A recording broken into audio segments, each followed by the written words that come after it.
You're listening to the Staging Sips podcast with Lori Fisher. This podcast is dedicated to helping real estate staging CEOs build healthy businesses that grow, flow, and thrive. Hello, everybody. Welcome back to the podcast. I'm so happy to be with you, and I'm so happy to be recording from where I am recording this week. At the time of this recording, I am getting ready to go to the wedding of my design assistant in Lynchburg, Virginia. So I'm so excited to see Danielle get married. It's just really fun. But I wanted to get in here and record a podcast for you because I have a weekly cadence around when I record my podcast. And that is our topic today, how to create a weekly workflow cadence for your business. Now, before I jump in, I want to say this. This is a topic for the accelerating business owner. And I'm going to tell you if you're in growth too, how this can apply to you. But for the accelerating business owner, you're that business owner that is maybe a solopreneur right now. You're probably the only stager in your business and you're starting to get to your full capacity, or you're on your path to that. And you realize that you're likely going to need some more support in your business. So you may be considering hiring either administrative support or another stylist or stager into your business. And you want to get prepared and be ready for that. And this topic is all about you. So that's what we talk about in Accelerate all the time. So if you're that business owner, I encourage you to go check out Accelerate. The link is in the show notes, rethinkhomeInteriors.com/rethink you. And I encourage you to go check it out because Accelerate, what we do inside of that program is we prepare you for bringing on team or to optimize your system so that you can optimize your current team, developing any of your current team. And it's really important for you to know too that you've got lifetime access to all of the calls, all of the content, all of the updates that happen in Accelerate once you are in there. So when you invest in Accelerate and in yourself as a business owner, you get access to all of the tools and resources and knowledge that I have, having been through Accelerate and on the other side of it, being a leveraged business owner. So that's for you as the Accelerate business owner. I want you to listen to that, this program today, thinking about that and really thinking about whether you need to invest in Accelerate as a business owner or think about and prepare to invest in joining us in Accelerate. Now, for you as the growth business owner who you're at the beginning of your journey, you're still learning how to market your staging business to get clients and starting, to see what that looks like. You're going to listen to this because if you have any intention to have a fully booked calendar, likelihood is that you will need to bring on help, but you also need to be remarkably efficient and organized as a solopreneur. If you are the lead stager and the administrator and the bookkeeper and all of that, you need to be extraordinarily efficient. You need to take some decision-making off of your plate. So creating a weekly cadence is going to help you do that. So listen to that with that lens because you can put this into place right now, even if you're still in growth. So let's just talk about what is cadence. It's really simply, it's a term that business has borrowed from music.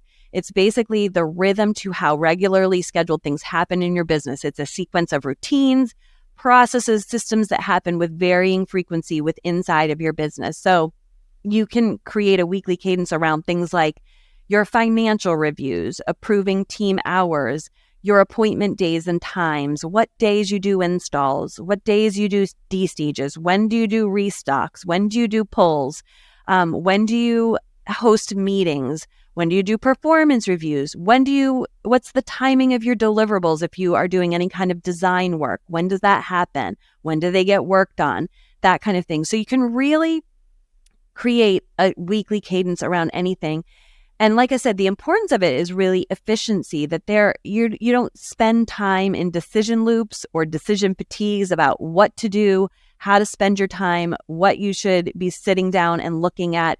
I didn't mention marketing, but marketing is a big one where you can create a weekly cadence to when you create social media posts and if you do reach out calls or try to schedule coffee chats or networking meetings.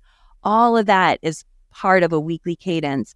It gives you structure. It gives you predictability. It gives, if you've got team, it gives your team predictability, and it gives your clients predictability, because as we all know, those of us who have been in business for a little bit, your bread and butter is your repeat clients, your realtors and your investors, your Airbnb owners who are developers, things like that.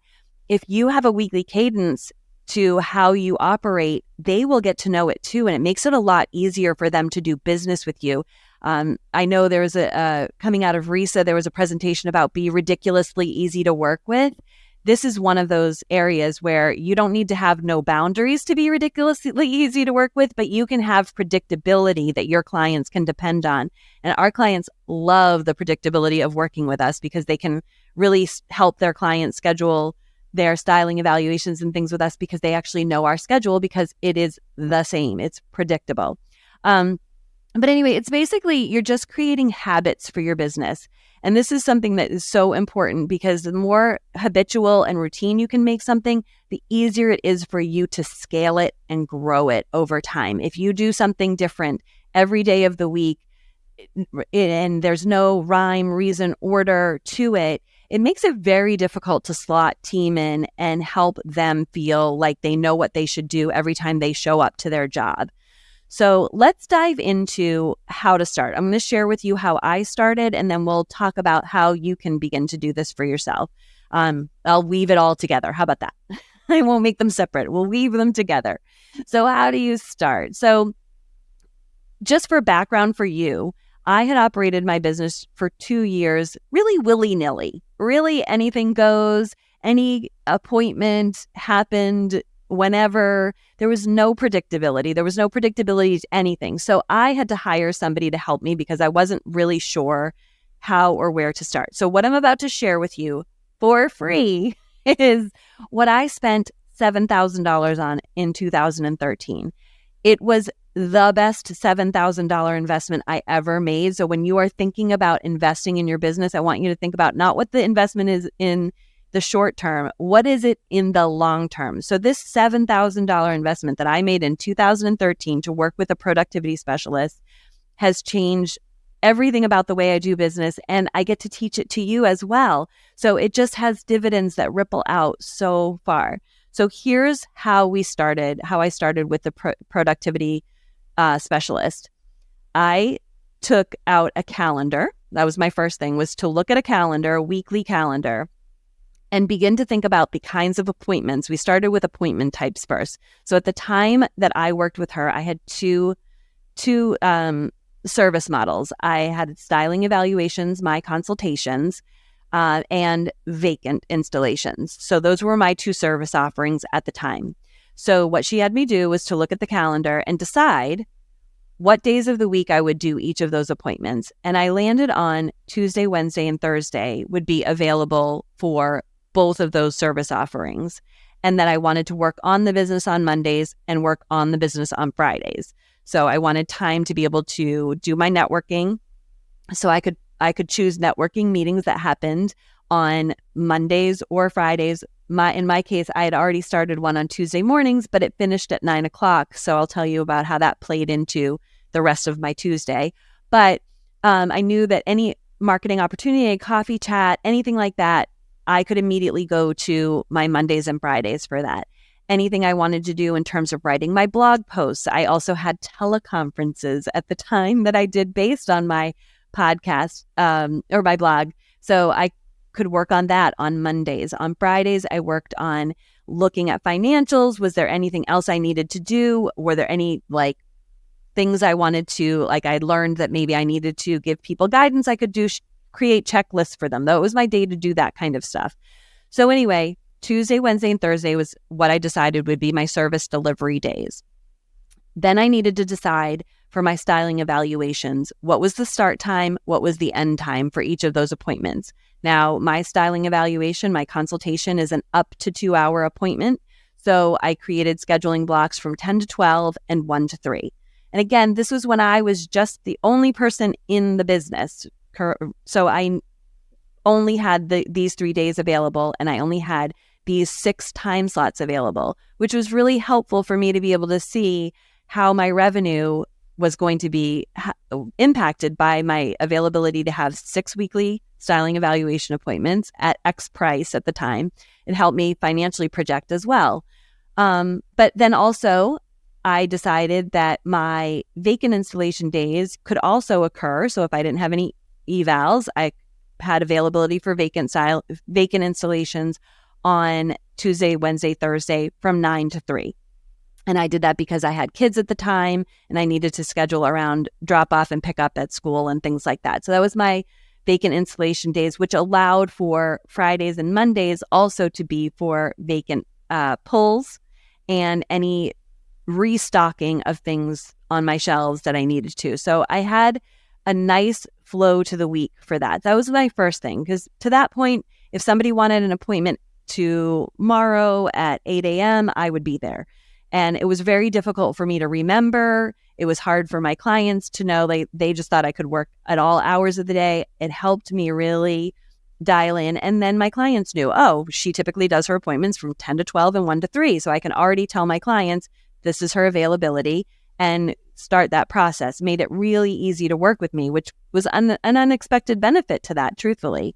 So then as I added team and they had different availability, and I knew I wanted to find somebody who had availability Monday and Fridays to be able to do evaluations. Like, that was important for me because I knew those were the days that I didn't want to operate doing those appointments. So that's how I built my team as well, was starting to look for that availability. So you can see how this really, really helps you get that going. So I would say that's the first point. We also set, I think I told you in a previous podcast about my lead stager, Lisa, had been working with me for 6 months. And one of the things that she had a really hard time with was the fact that we would take appointments like urgently or do installs urgently, because if a client said they needed it ASAP, I believed them. And I was like, oh my gosh, we've got to rearrange all the world and we've got to get them to see them and everything. So then we put into place that we needed a 48-hour window of time. Like, we couldn't get booked on our calendar within 48 hours. So that also helped. That was a cadence. That was a decision that was made,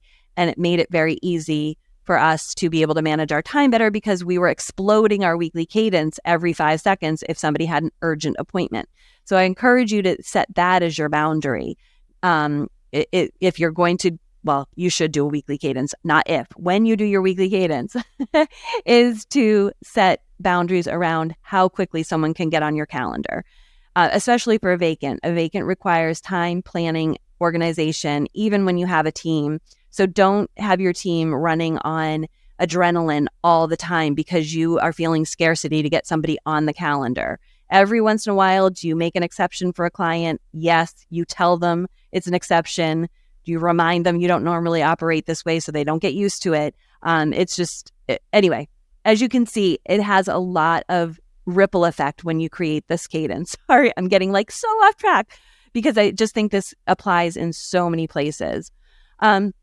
The other thing that I created cadence around, once I started to develop team, I knew I needed meetings and I needed performance review time and things like that. So for us, we have a weekly huddle that takes place on Friday mornings from 9 to 10. And then Fridays also are a day where we do pulls and restocks. That's what we've done traditionally in the business, is pulls and restocks on Fridays as well, because we all are meeting from 9 to 10. It just makes sense that is the next step. And since we are planning for the next week, we have our first installs on Tuesday. We can be ahead of the game for our mover to pick things up on Mondays and bring things over. Our mover brings everything a day ahead for our installation. So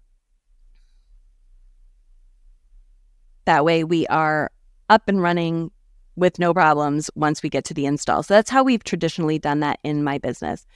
So as you can see, there's a weekly cadence Monday through Friday. Now we have styling appointments and 10 to 12, 1 to 3. You can do your vacants, pulls and restocks, like I said, on Mondays and Fridays. Vacant installs would happen Tuesday through Thursdays. Vacant D stages also happen. The way that we have done them is vacant D stages happen Tuesday, Wednesday, Thursdays as well, because we've got our mover out and about doing drop-offs, and just made it easier to go do pickups at the end of all of that. So again, super easy. All right, so team meetings, back to team meetings, sorry. I digress. That we do our huddle meeting from 9 to 10 on Fridays. And then we also have quarterly Fab Fridays. This is where it's a longer meeting, 9 to 12. And we have more like self-development, team education, continuing education. Sometimes it's getting an expert to share information with us. Sometimes it's going off just to have a fun social time. We've done roller skating. We have painting your own artwork coming up in a couple of weeks. So we try to make it a team building, team bonding, but it's on the regular. And then we do performance evaluations twice a year. We do them at 6 months and 12 months. And we have those scheduled as a performance thing too. For our team huddle meetings, just FYI, we have the agenda for that because that also has its own cadence. We have that inside the Swipe Studio, inside of our Accelerate program. So again, if you're in that Accelerate range and you've got team or you're thinking about team and you really need the resources, I have them all created and I have them all available for you inside of Accelerate. It is extraordinarily valuable. And actually, one of my students just reached out who's new to the program. She's been in for just 2 weeks and said, oh my gosh, everything about the standard operating procedures is amazing because we've got all kinds of resources in the Swipe Studio around standard operating procedures, and the weekly cadence is a part of that process. So anyway, that's my little sip for you for the week. Start thinking about your cadence, start mapping out when you want to do things, what's the flow, and then start practicing doing it. That's the part that you really will find the stumbling block. It's easy to put it on the calendar and in its time blocking. The more challenging thing is holding yourself to it. So again, like everything else, I say fractions of actions. Start by creating a weekly cadence around just one thing. If it's around your appointments, excellent. For me, one of the harder ones was the financial review, which I do on Friday mornings after our huddle from 10 to 11. That was one that I had to take a fraction of an action and focus solely on being very, very committed to that and making that habit as enjoyable as possible because I didn't always enjoy sitting down to it. So I always say now I listen to quiet music. I love to listen to alpha music on Spotify. It's really good for creative thinking and energy. And like for a period of time, I would light a candle. I don't have to do that anymore, but I wanted to make it super special to sit and dive into my profit analysis, my cash flow analysis, my year-to-date revenue, think about what my goals were, start mapping out what that looks like. But that all started from weekly cadence and understanding that I needed a set day and a set time to look at that.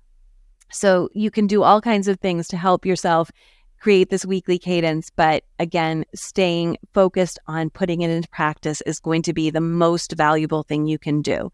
So that is my little sip for the week. I hope you have an amazing rest of the week coming up, and I will see you on the next episode. Bye for now. Thank you so much for listening to the Staging Sips podcast. If you love what you've learned here today, please take a minute to rate and review it so more staging business owners can find us.